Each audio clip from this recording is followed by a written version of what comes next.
congrats, first of all, for being nominated for 4 awards this year. Pretty exciting, and welcome back, Jon. I would love to hear some more about what inspired this project for you. Was it personal experience, media? No. So specifically to answer your question, last year we did a film called Superboys, which was based off of my brother, who is special needs. And it was a story about how him and I, we get back together and we make a superhero movie together as kids, like we used to do, you know, with our old VHS camera and stuff, which I actually got tattooed right here. And here we have, I got the posters all over, but here we have my dog, Super Smokey. So the film was a really, you know, it was a hit for us. It went really well. It did great for us, won a ton of awards at festivals. But I think like coming off of that project, it was kind of like as the pandemic hit and everything. So I didn't really get to tour like I had hoped, but I got to meet so many awesome people at festivals. And so I think the one thing I learned from all of it was, okay, let's do it again. But Superboys was like a longer film. And so I wanted to try shorter shorts. So these 3 posters that you see here, all last year we did. So Space Dust, Shaman's Call, and Life's Work. And they were all like 5-minute shorts. And we had a lot of success. And so with Superboys, I was like, all right, this was for my brother. This was a family comedy, okay? It was like purposely, you hear a lot about actors talking about, yeah, I did this for my kids or whatever. So I did that project for my brother. And I think as that project finished, I was like, you know what? It's great and I love it and I'm very proud of it, but that's not me. I mean, I smoke weed. I am a raunchy motherfucker. Like I crack jokes. And so I felt this need to kind of like, I don't know, just like tell a funny stoner comedy. I want to just try a funny stoner comedy, something totally different than what I did last time. And so that's kind of how Space Dust occurred. It was almost like a direct opposite response of what I had done last year, which you guys featured. It's Superboys here. So Space Dust is kind of like the opposite of that. It's an anti-family film. It's a buddy stoner comedy. I'm very interested in sci-fi. I'm trying to move my work in that direction. And I really enjoyed how we tackled the sci-fi genre, but still kept it like funny comedians, cracking jokes, being funny. And that's what sort of the basis of. And so, yeah, that's it. So you have like such incredible visuals in this short. I would love to hear more about how you came up with some of the ideas for like the great like kind of black hole at the end and etc. So great to watch. Dude, that's awesome. I'm glad you connected with that because so I actually for years now I have done visuals for DJs. So if you go to see like a DJ show and they're DJing and they have the trippy videos, you know, behind them, it's a huge thing now at festivals, the big LED walls.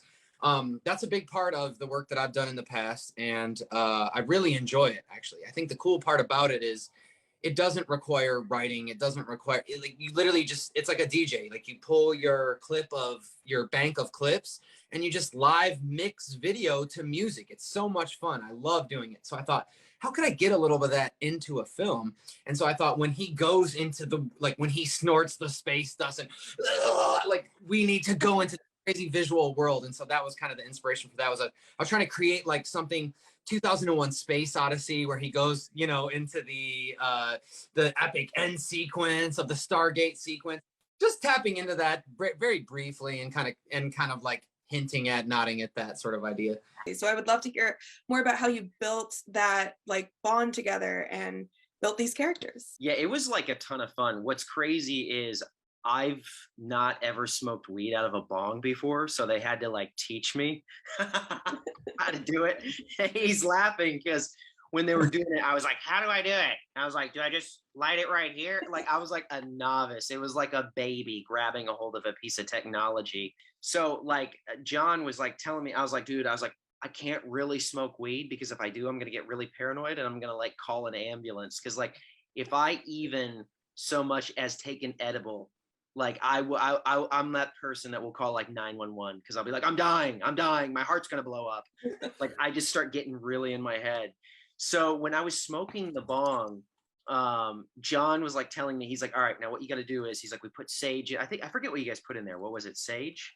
No, it was CBD. It was like weed bud, but it was only CBD. Gotcha. Okay. And then like we had to do it like so many times to get it right because I've never smoked weed out of a bong before. So it was just really funny because like there's these two huge stoners and Naz would be closer to this role, I think, than I would because Naz definitely, you know, is like no stranger to weed, but it's like I probably smoked maybe like 40 times in my life, which is like like a normal amount of smoke, like getting high, but it's like I haven't been high that much. So it was like really, really fun. But John's direction was really, really awesome.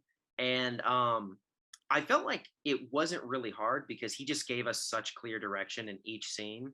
And it was all him because he knew exactly what he wanted. So he's like, all right, I want you guys to do this and I want it to be like this. Like he had a very, very, very clear vision with it.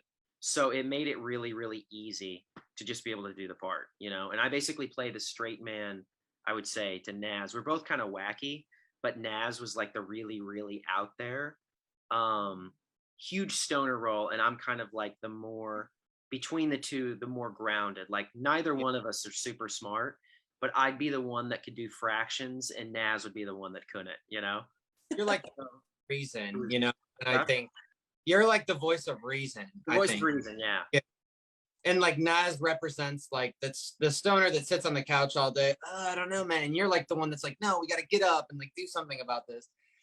Yeah. And the thing that was so funny to me just about the script was the fact that he found this meteor and his first inclination was to like snort the dust off of it. He didn't look it up or inspect it or anything. He just immediately snorted it.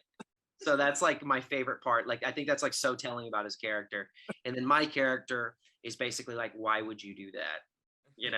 But it's like, I think it really, really, really works. Like the chemistry that they have together. So.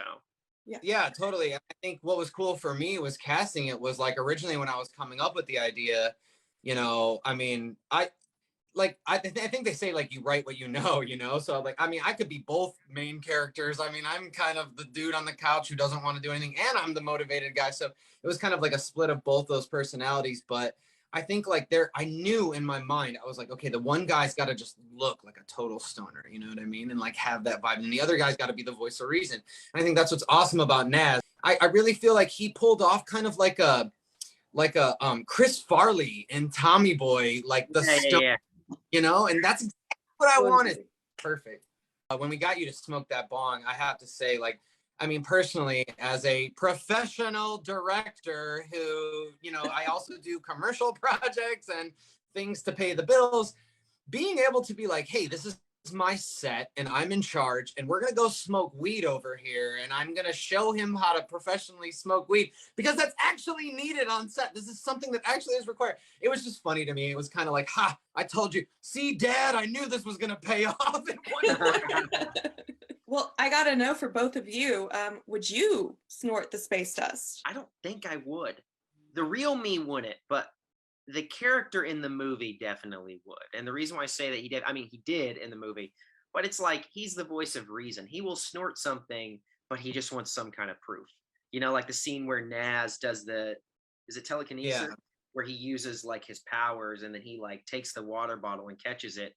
And then that's enough proof for me right there to where I would have snorted the space dust. But knowing what I know now about what the space dust can do, maybe, maybe I would snort the space dust. Yeah, I mean, there's no question. I'm fucking snorting that shit right away. I mean, if I saw someone enter into the 2001 Space Odyssey, End Void, Stargate, and there was a drug that did that, I'd be like, I would pay, to have it. But I think what's funny is, truly, I know I'm goofing about it, but it comes from an actual scientific sort of idea, which is that we are space dust. We like what our particles are and the things that are moving inside of our veins. We have found those same materials from the core of the universe. Literally, we have found the particles of life that happened when the Big Bang happened and spread across our expanse of space and time. Those same particles occur on our Earth. We found on planet Earth. And so I think, personally, my belief spiritually is that we are a product of the Earth. We are beings of this planet, everything. And so it's kind of cool to think about. Maybe in my mind, I had it all figured out, but it's all about how you tell it to the audience. And so in my mind, I think it's actually connecting a human being with their purpose, with the original intent of the universe, with the Big Bang, with the, and so I thought it was cool because I thought that like normally when you hear of someone doing drugs, it's a negative connotation. Like, oh, you snorted something up your nose, you druggie, you sick. And no, in this, like, you're connecting yourself with the universe, man. You know, you're just answering all answers, you know? Yeah. So I like that about it. It's definitely not on par with Tide Pods. It's definitely above that. Well, I'm going to quickly throw it on over to my co-host, Mark, who has a couple questions for you. Yeah, so speaking of the materials for the space dust, what did you guys use to create like that prop of that mound of dust, assuming that it wasn't from a meteor? Yeah, I put a lot of thought into it. I had a very clear vision of what I wanted it to be. And again, this is not safe for work talk, but if you've ever taken Molly, the drug Molly, you will see that it comes in like a rock kind of formation. It has kind of like a crystally, sparkly look to it when you really break it down. And so I remember thinking, like, that's what I want this space dust to look like, you know, like Molly rock, like some kind of like dusty, like decomposed meteor that has like a glow to it. And so I actually have a friend that sells crystals on her Instagram page. And I was like, hey, I'm trying to do this. What would you recommend? And so she told me, she was like, you should just get like, I think we got like rice powder, and then I mixed it with like glitter, but it was like 3 types of glitter. There was like the thicker glitter, the finer kind, and I just chopped it up a bunch of times. And I remember I made like a plate of it to test it and held it up to the camera, and we wanted to see, like, does it sparkle? Does it glow? You know, does it create lens flares and whatever? And then I thought, you know, I need to add a few more bigger chunks. I need this and that. And so it was a little bit of testing, but it was really fun to do. And I will say one thing, which I think is, I don't know if this is good or bad, but I had a lot of friends who saw the film and they were like, yo, where'd you get that space dust? I'm trying to try some of that shit. And I was like, okay, it's just a film. It is fake. It is not real. But I thought that was cool that like I did a movie where people were like, oh, I would do that. I would snort space dust, you know?